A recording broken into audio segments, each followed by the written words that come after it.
The only thing... La la la la la.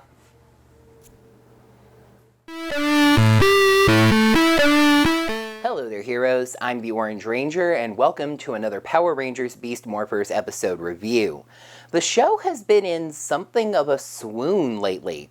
I mean, for Beast Morphers, of course. The worst of Beast Morphers is still comparable to the best of Power Rangers Ninja Steel. However, people who have seen the international spoilers have been telling me that this is when the pedal hits the metal, when the show starts getting really, really good again. Will I agree? Let's find out by taking a look at the 14th episode of Beast Morphers, Sound and Fury. Interesting aspect of things at Grid Battle Force that we're seeing for the first time, as we start off with Nate and Zoe conducting a job interview. Nate's looking for a new assistant, and the two are currently interviewing Megan, a woman that heads the Grid Battle Force Zord maintenance program, but is looking to climb the ladder into the science labs. Something that completely baffles me. If I got to work with the Power Rangers Zords every day, I would never want to leave that job. Anyway, we know right away that something is up with Megan. She keeps shooting Zoe these annoyed looks. When Nate says that he's making some interesting new equipment, Megan excitedly asks him what he's working on. Well, for one thing, the cheetah claws, which we've seen previously but have now moved into testing. Testing consists of Ben and Betty making salad with them. Honestly, that part actually went pretty fine, but when Ben tosses Betty some salad dressing, she slashes the bottle trying to catch it for the apparently obligatory slime gag. Seriously, if they had just stopped that scene after making the salad, that would have been fine enough. More warning bells as Megan takes it past the slight giggle and head shake the other two give, saying that Ben and Betty are a real mess and that they're going to need her help sooner rather than later. The two of them pick up on the bad vibe, saying, "Don't call us, we'll call you," and sending her out. Megan looks positively evil as she walks away, saying one way or another, she's getting that job. Let's go to the movies, as Zoe buys a ticket and then looks around worryingly for some reason. She spots Nate in the line and decides to go talk to him. This is a little weird considering the fact that the two of them were just together, but I guess it's a little bit later in the day. They both come to see the movie Revenge of the Hydra Worm, Zoe even having a t-shirt for this movie that I would assume is just coming out. Though I guess pre-launch merchandise for movies isn't that big of a deal. Nate says that cheesy sci-fi movies are the best way for him to unwind from the stress of the assistant hunt, and the two of them decide that they may as well see the movie together. In the cyber dimension, Scrozzle and Roxy have apparently gotten chummy enough for a little story time when Blaze interrupts with his new Robotron. Or rather, excuse me, his new Robotron. Yes, Blaze has somehow managed to recreate Tubatron, this one calling itself Tubatron 2.0. He admits readily that it's an exact duplicate of the first one, but he says he has a brand new way of powering it up. He reveals a strange box that Scrozzle immediately says he stole. Inside the box are 4 red gems that Scrozzle calls Fury Cells, the last 4 in the universe. He warns Blaze about using them without his permission, but Evox cuts him off, saying he can feel the sheer power that they hold. He orders Blaze to use the Fury Cells to power up his Robotron and to destroy the Power Rangers.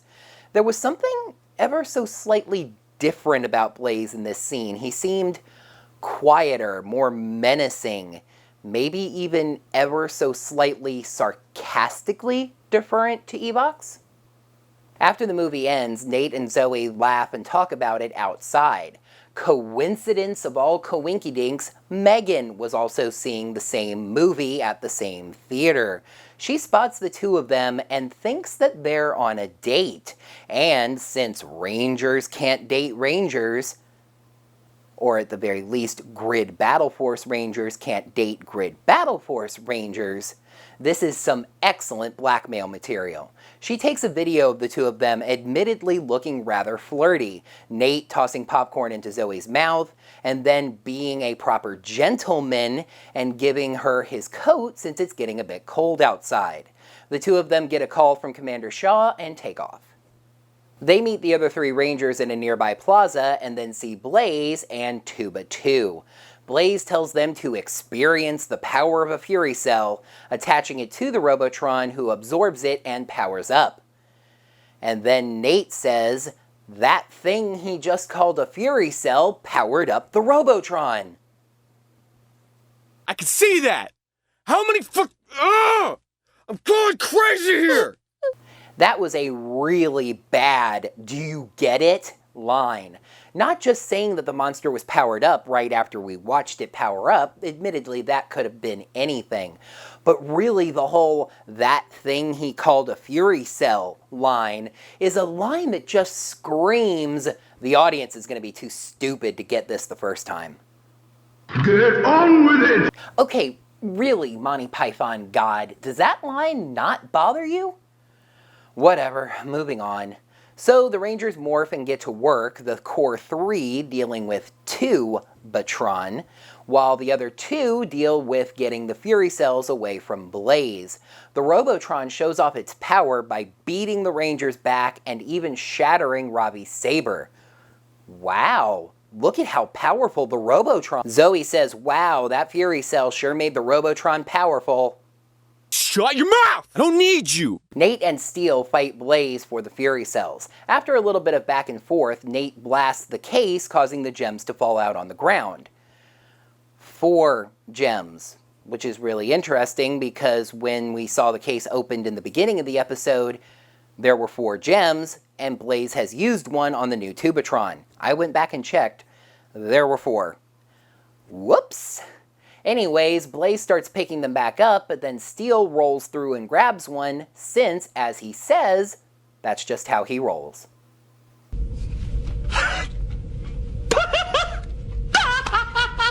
Tubatron faces off with Devin one-on-one.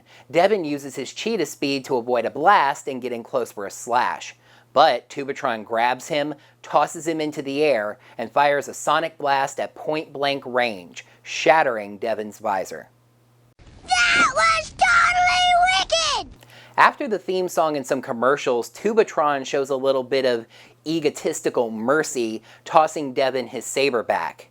He moves to fire again, but then Cruz races in motorcycle form and beats the monster back. Devin thanks Cruz for the save, and Cruz says that he's always got Devin's back. And considering the fact that this is the first time in like 3 or 4 episodes that we're even seeing Cruz, we know that's 100% true.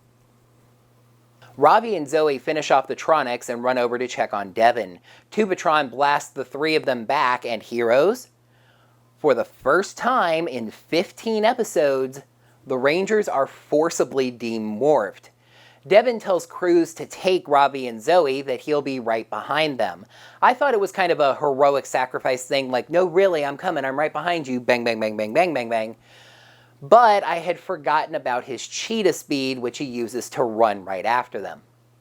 Over in the original footage, Nate and Steel decide that they want those Fury Cells so badly that they'll even do their awesome-looking finishing slash to get them.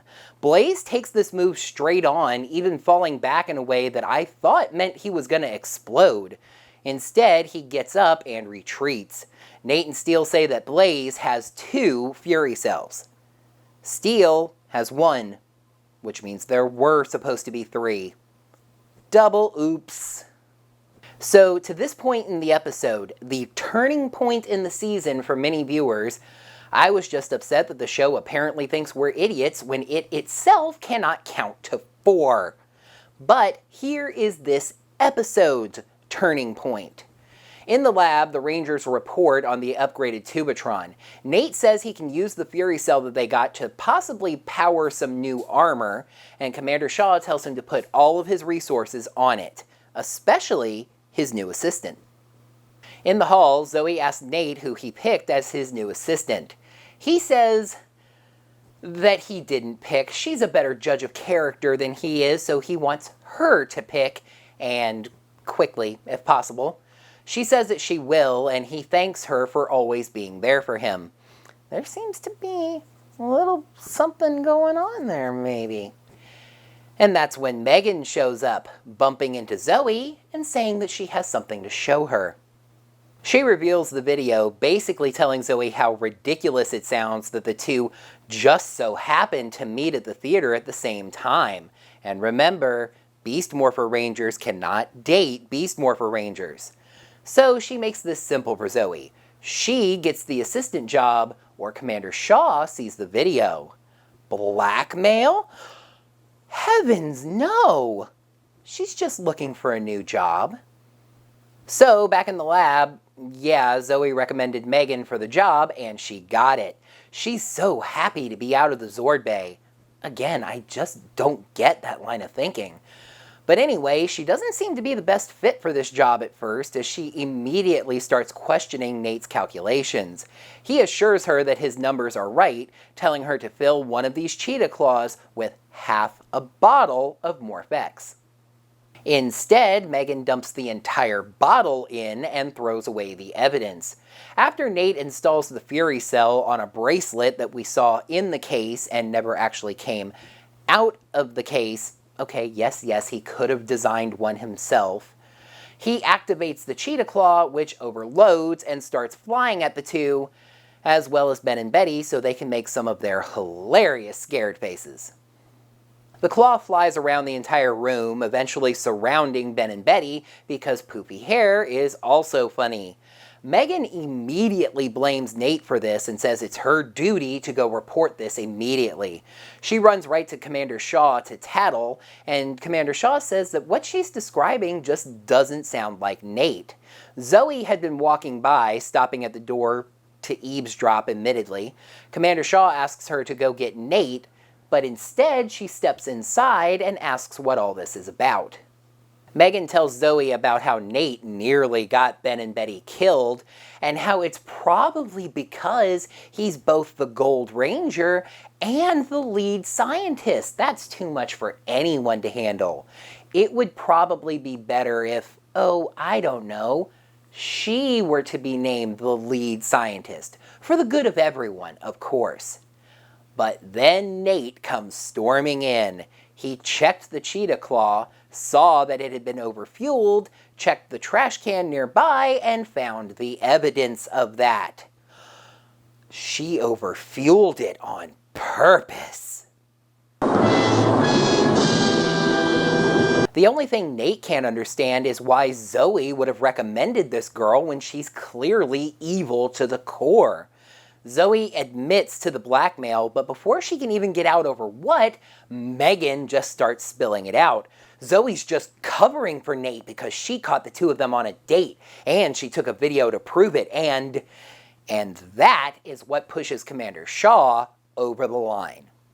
Megan blackmailed two Power Rangers to get a better job? Well, as Megan says, when you put it that way, it sounds terrible. It is terrible.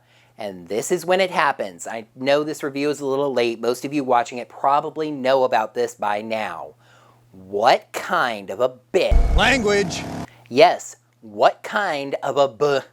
It's in the episode. Watch that Anyway, Commander Shaw calls security and has Megan kicked the crud out.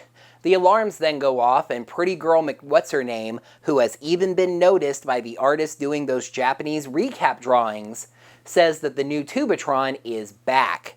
Nate says that Red Fury mode, as we're calling it, is ready, but Megan's little stunt means they haven't had time to test it. Well, no test like a field test, right? The Rangers confront the monster once again, doing a flipping instamorph. Ooh, you kiss your mother with that mouth?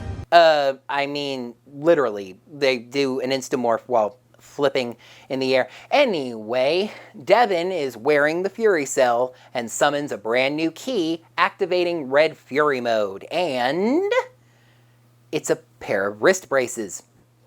Really? That's it? No, the suit is just taking a very long time to form for some reason. Tubatron gets bored and starts blasting at them, so the Rangers take turns protecting Devin as the suit forms. It's some very sleek additional armoring on his suit, an honest-to-goodness American battleizer once again. Devin gets an excellent wirework fight and honestly makes pretty quick work of this powered-up monster, finishing it with a cheetah slash using those brand new cheetah claws. Blaze demands a Gigadrone, and Squazzle takes the chance to point out that he is yet again fixing one of their mistakes. GB sends crews out to Devin, while Zoe tells Commander Shaw that the rest of them got hit pretty hard, so she orders them all back to base. This Zord fight is stupidly anticlimactic. You see, the Gigadrone wasn't powered up the same way that the Robotron was, so Devin can just take care of this himself. Gun slash finisher, and it's over. I went back and timed it. This Zord fight lasts 1 minute and 14 seconds, and I'm shocked it actually lasted that long. It felt a lot quicker. At the start of it, Devin even says, "A quick fight is a good fight." I guess he was warning us. At the gym, Zoe is clearly down, ordering some juice. Nate walks up and orders something for himself as well. Zoe apologizes for recommending Megan, and Nate says he still doesn't understand why Zoe allowed the blackmail. The two of them really did just so happen to meet at that movie theater. It wasn't a date, right? Well, heroes, here's the thing. Do you happen to remember how I mentioned that Zoe looked around concerned when she got her movie ticket? That wasn't just one of my annoying little observations. She had overheard Nate saying that he was going to be seeing that movie and chose to go to the theater at the same time so she could accidentally run into him and they could see the movie together. For her, yeah, it was kind of a date because, yeah, Zoe kind of likes Nate. Not that kind of like. And of course, we already know that Nate likes Zoe, so we have an honest-to-goodness Ranger love connection that we can't have anything with because Rangers can't date Rangers because of self-evident reasons. Nate admits to buying Zoe those Valentine's Day flowers, and if you think about it, I think that might be one of the last times it's come up that Nate is into Zoe, but anyway, this is a sweet scene. Nate does ask what happens now, and the two admit that it's a sticky situation. The episode ends with a cute comedy stinger, where the three Rangers wonder what those two could possibly be talking about, having heard that they went on a date, but immediately dismissing that possibility. I love love, and I love to love love, and I also love throwing shades. It's a dino charger. Episode 14, Sound and Fury. Pros: for Power Rangers, this was a great human emotional story. Megan is a stone-cold B-word, and Fury Mode is an awesome original battleizer. Cons: the Ranger aspect is kind of underplayed, some inconsistent writing in two major areas, and beast powers? I don't think I've ever had as much trouble rating an episode. The good was good, the bad was confusing. I kind of loved and hated this episode, but in the end, Sound and Fury gets 4 shades out of 5. We tend to watch Power Rangers for things like explosions and monsters and Zords, but Power Rangers has been giving us such amazing human characters, yes, even Steel, and just fantastic writing. Your standard Ninja Steel plot was somebody doing something inexplicably stupid, Mick slapping them upside the head, and then them apologizing. Beast Morphers? Ambition, blackmail, approaching the limits of a cuss? For an episode of Power Rangers, this was a fantastic teenage soap opera. Another area that Beast Morphers has been doing very well in is guest actors. We just had Joey, the actually interesting kid, a few weeks ago, and now we get Megan, Power Rangers' own mean girl. I never thought I would apply the term deliciously evil to a civilian that's usually reserved for Roxy, but Megan earned it. I just remembered that Roxy's not even in this episode. I guess you couldn't have the two deliciously evil characters at the same time. Something deliciously evil would happen. Her manipulative tactics, her underhanded nature, and just raw ambition worthy of a Ferengi. This woman will do whatever it takes to get exactly what she wants. One understated aspect that I didn't really feel like including in the plot recap, but I still think deserves mentioning, is that during that talk between Megan and Zoe, it was just kind of hovering in the back of my mind how Zoe lucked into being a Power Ranger. It was because of her bravery, yes, but she was in the right place at the right time. Megan, by contrast, is a woman that's working in her own evil way to get the things that she wants.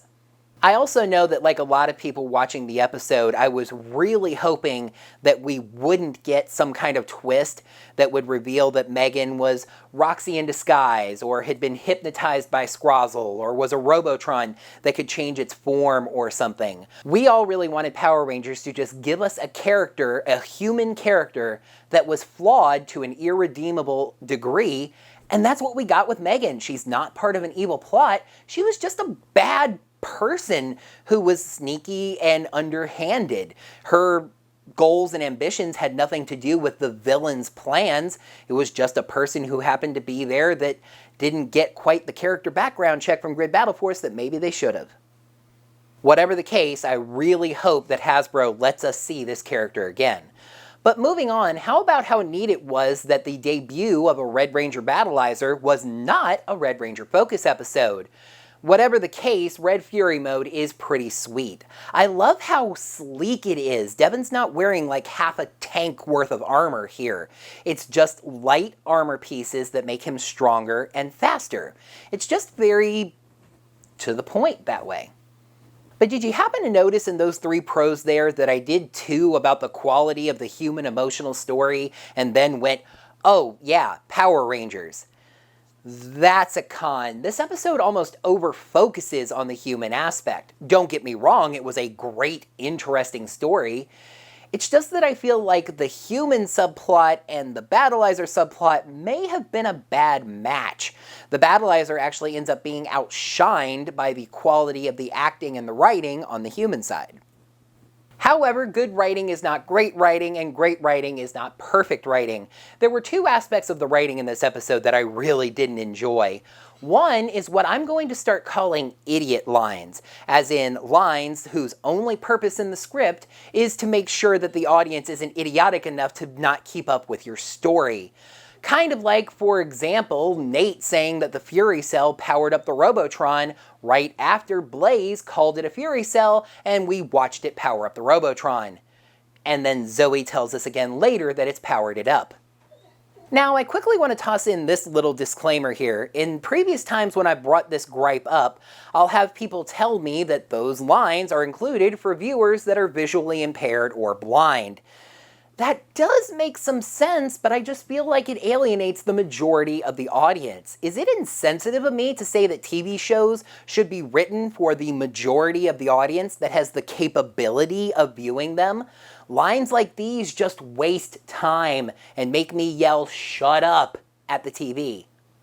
So I said 2 aspects of the writing, so what's the second one? The romantic setup. What? You hated the romance, but it was so good. How could you hate that? I don't hate it. I love how it was delivered. I don't love how it was led into.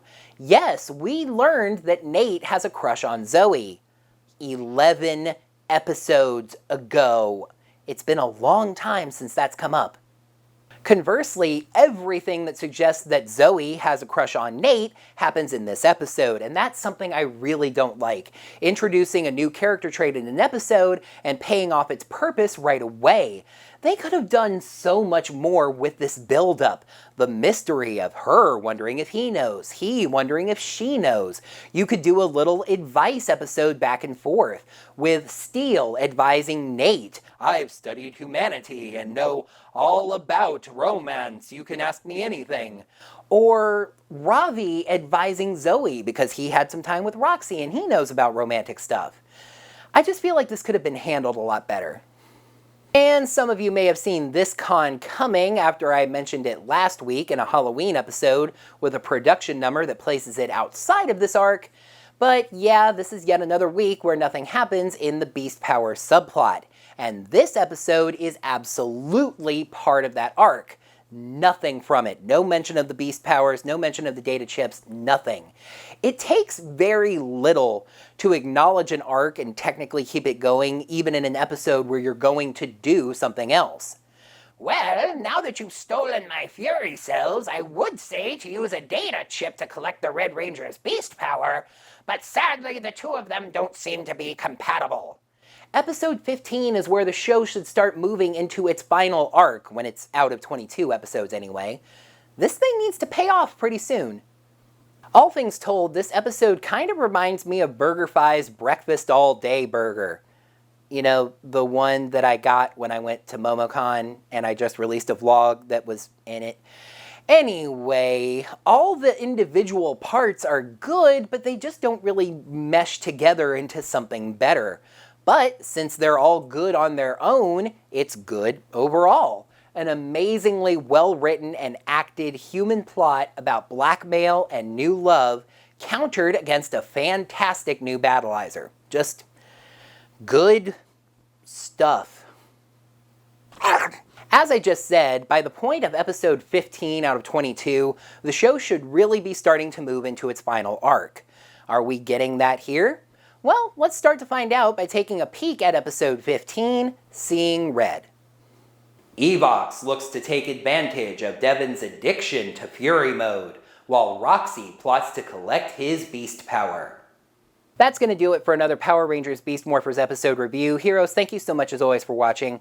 Down in the comments below, let me know what you thought of this episode as well as my review of it.